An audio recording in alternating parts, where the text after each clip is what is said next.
Falando em armamento e também em Europa, tem notícia sobre aquela crise entre a Rússia e os países da OTAN, a Aliança Militar do Ocidente.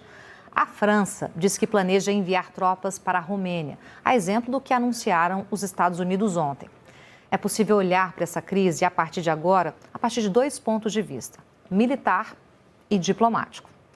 Quem se conecta com a gente para ajudar a gente a entender esses 2 tabuleiros são Cecília Malan, direto de Londres, né? E Ariel Palacios também para falar aqui com a gente, direto de Buenos Aires. Muito bom dia aos 2. Eu vou começar aí perguntando sobre essa crise entre os 2 países que não está limitada somente apenas ao leste europeu, né? Ela envolve todo o planeta. Uma prova disso, Ariel, conversando sobre esse assunto, né, com a gente aqui hoje, uma prova disso, na verdade, uma explicação sobre isso, é o que eu já começo pedindo aí para você, porque o presidente argentino, Alberto Fernandes, ele teve uma reunião importante aí com Vladimir Putin em Moscou no meio de toda essa tensão. Qual é a motivação dessa viagem e um contexto para você explicar para a gente, por favor? Bom dia. Bom dia a todos. Bom, o presidente Fernandes está fazendo esta viagem em um momento complexo interno na Argentina. Na falta de respaldo dentro de seu próprio país, ele precisa fotos e declarações amáveis de lideranças mundiais, além de promessas, mesmo que sejam promessas vagas, de investimentos estrangeiros no futuro. O encontro entre o presidente Fernandes e o presidente Putin estava previsto no Kremlin às 7 horas, horário de Brasília, mas supostamente, devido à agenda atribulada do presidente russo, nestes dias tensos pela questão ucraniana, Putin deu um chá de cadeira a Fernandes de uns 45 minutos. Fernandes entrou sozinho na reunião, acompanhado apenas por um intérprete. Acontece que Putin é muito cauteloso do ponto de vista pandêmico. O presidente russo destacou que existe muito potencial comercial pela frente entre os 2 países e agradeceu o fato da Argentina ter sido o primeiro país do Ocidente a aplicar a Sputnik V. Fernandes disse que na Argentina a Rússia é muito bem vista pela forma como forneceram as Sputnik V na hora em que as vacinas eram escassas em todo o mundo. E ele também indicou que o país poderia se transformar na porta, essa foi a expressão que ele usou, na porta para a entrada mais decidida da Rússia na América Latina.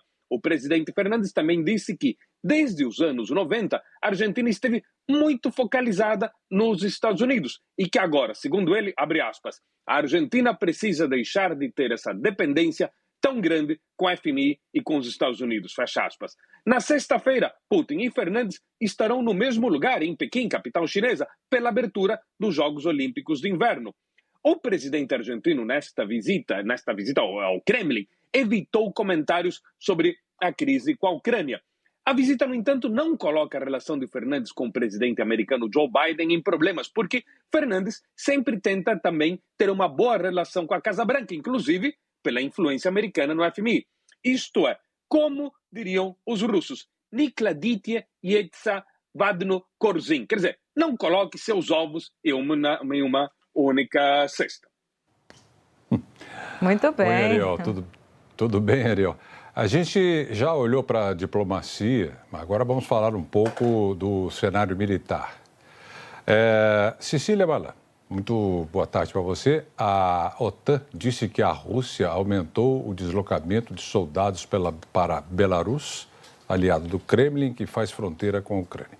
30 mil soldados devem participar de exercícios militares conjuntos neste mês. Do outro lado, a movimentação militar também é constante, né?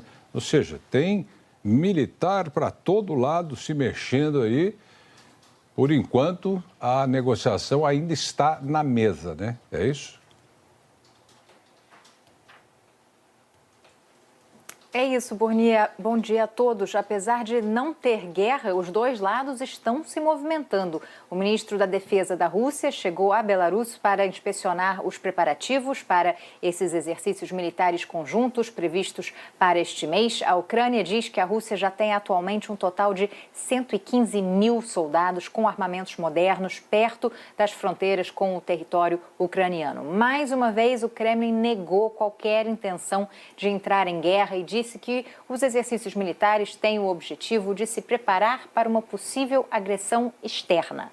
Toda essa movimentação militar está sendo observada com lupa pelo Ocidente, Pelo Ocidente, eles observam, mas também se movimentam. A França, como disse a Camila, planeja enviar soldados para a Romênia. O presidente francês, Emmanuel Macron, afirmou que deve conversar com Joe Biden nas próximas horas e garantiu que está aberto para uma conversa com Putin ou até mesmo uma viagem para a região. Agora há pouco, o ministro das Relações Exteriores da França, Jean-Yves Le Drian, deixou claro que o envio de tropas para a Romênia não pretendia provocar o Kremlin.